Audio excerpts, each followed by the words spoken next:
Isang mapagpalang umaga sa ating lahat, mga kapatid ko kay Kristo.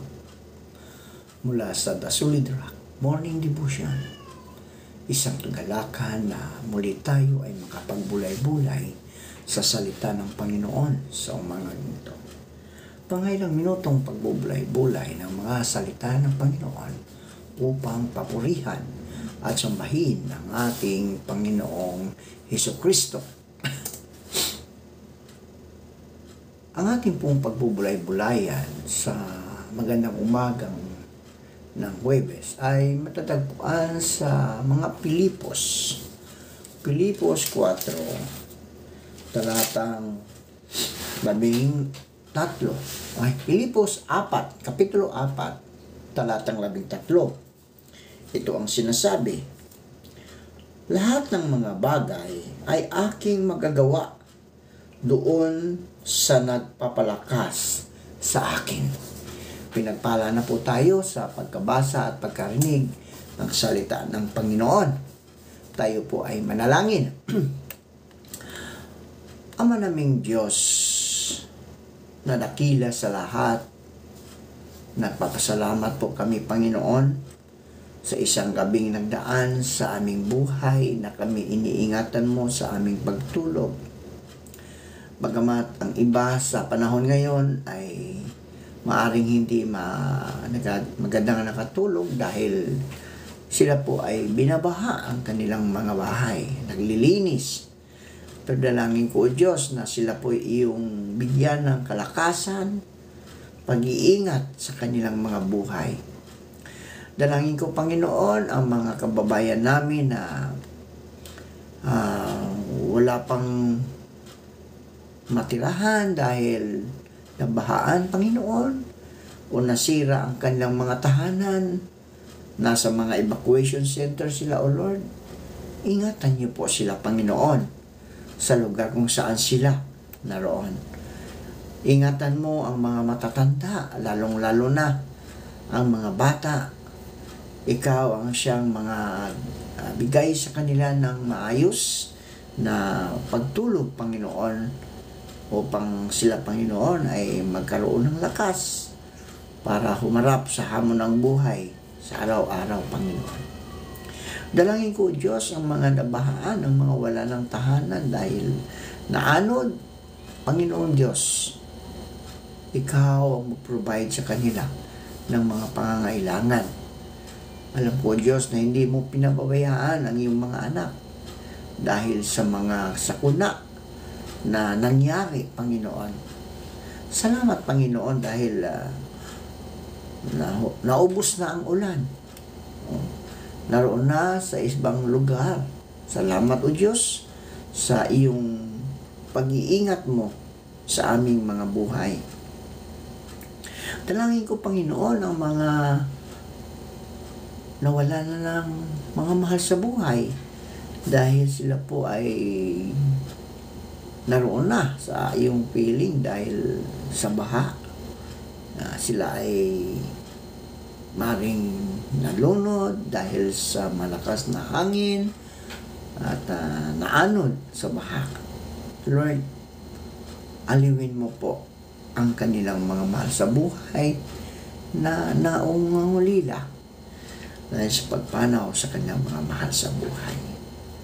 Panginoong Hesus, patuloy kong idinadalangin sa inyo ang aming pamilya, ang mga pamilya na patuloy na nagbibigay sigla sa bawat isa sa amin. Panginoong Diyos, pinupuri at pinasasalamatan ka namin sa iyong walang hanggang pagmamahal na siyang nagbubuklod sa amin bilang mag-anak. Maghari ka nawa sa aming puso at punuin mo ng pag-ibig at katapatan, kapayapaan at kasaganahan ang aming tahanan. Patuloy mo po sanang basbasan ang aming pamilya. Patatagin mo po kami sa pananalig sa iyo, lalo na sa panahon ng kahinaan at pagsubok. Lingapin mo po sana ang mga pamilya na ngayon ay nagdaranas ng matinding kahirapan at pagdurusa. Nawawala ng pag-asa at nagkakahiwalay dahil sa hindi pagkakaunawaan. Turuan mo po kaming laging magpasalamat sa biyaya ng buhay, pananampalataya at kaligtasan. Akayin mo po kami sa kabanalang handog mo upang maging mabuting halimbawa kami sa isa't isa. Mga pamilyang Pilipino na may takot sa Diyos, nagsisikap magmahalan ng wagas, naghahanap buhay ng marangal at nagmamalasakit sa aming kapwa. Inihiling namin ito sa pamagitan ni Jesucristo sa patnubay ng Espiritu magpawalang sawang hanggan. Amin ding inilalapit ang aming mga kaibigan na ngayon ay papasok sa kanilang mga trabaho. Ingatan niyo po sila, O Diyos, at ilayo mo sila sa kapahamakan. Lalong-lalo na, Panginoon, ang mga nag-rescue ng mga nabahaan. Lord, ingatan mo sila. Dahil sila, Panginoon, ang tumutulong sa kapwa upang mawala o madala sa isang lugar kung saan safety sila, Panginoon. Ang mga kapulisan, ang mga kasandaluhan, Panginoon, ingatan mo sila, O Lord, sa kanilang paglilingkod sa bayan.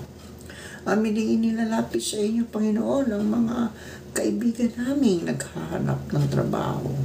Ito man ay lokal o abroad, naway makasumpong sila ng magandang trabaho sa tulong ng iyong banal na Espiritu upang sila, O Diyos, ang magkaroon ng hanap buhay. Maraming salamat, Panginoon, sa mga katugunan sa aming mga panalangin.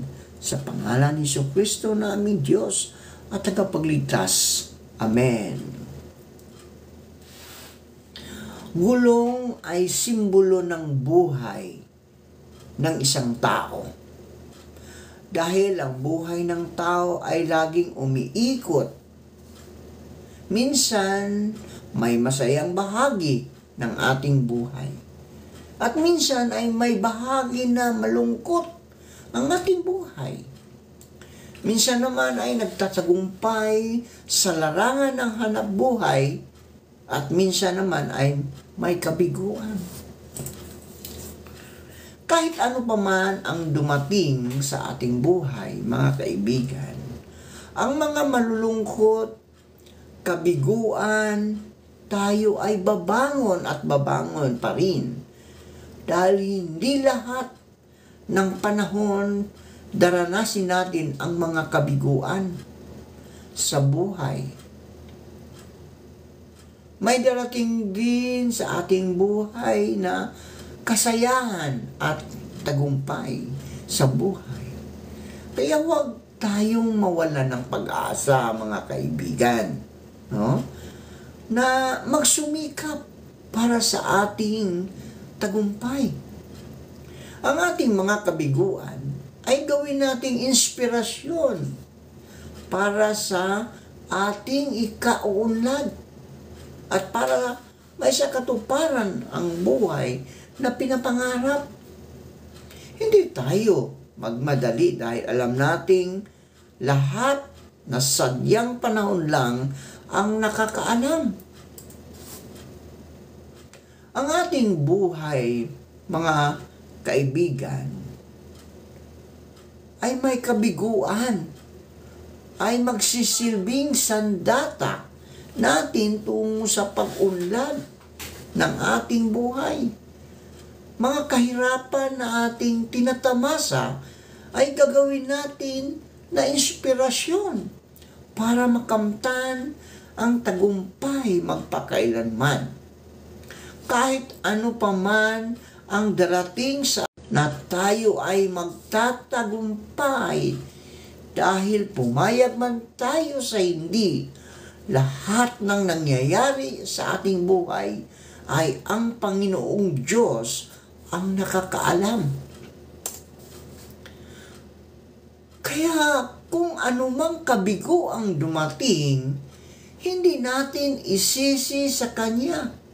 Bagkus magpasalamat tayo dahil tayo'y minahal at hindi nalimutan niya. Dahil lahat ng pagsubok, mga kaibigan, ay ginawa niya para sa ating katatagan. No? Katatagan sa hamon ng buhay dito sa mundong ibabaw. Kaya mahirap man o mayaman, hindi natin dapat kalimutan ang mga nagbigay sa atin ng lahat ng tinatamasa sa buhay. Kaya ang buhay natin ay parang gulong at ito'y iikot at iikot tungo sa kaunlaran ng ating pangkabuhayan. Ayon nga sa ating talatang binasa, mga kaibigan, ang lahat ng ito'y magagawa ko dahil sa lakas na kaloob sa akin ni Kristo Jesus. Tayo po'y manalangin. Salamat, Panginoon, sa mga salitang aming napagbubulay-bulayan ngayong umaga. Salamat dahil ang aming buhay, Panginoon, parang gulong, umiikot-ikot. Ngayon, nakaranas kami ng isang trahedya, isang baha.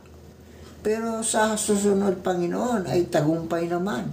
Kasayahan ang iyong ipinagkaloob sa amin.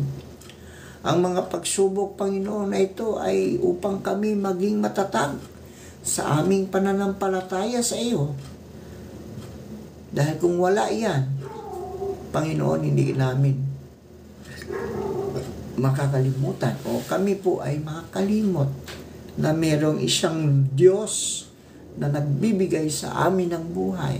Kaya salamat din sa mga pagsubok dahil ito po'y nagiging isang paraan upang kami ay magiging malapit, no? Lumalapit sa inyo, Panginoon. Kaya Lord, salamat. Salamat sa buhay, salamat sa pag-iingat mo. At sa umagang ito, O Diyos, patuloy kong idinadalangin ang iyong mga anak na nakikinig sa iyong mga salita ngayong umaga, na sila iyong pagpalain, Panginoon. Patuloy mo silang ilayo sa anumang kapahamakan. Bigyan mo sila ng kalakasan sa araw-araw.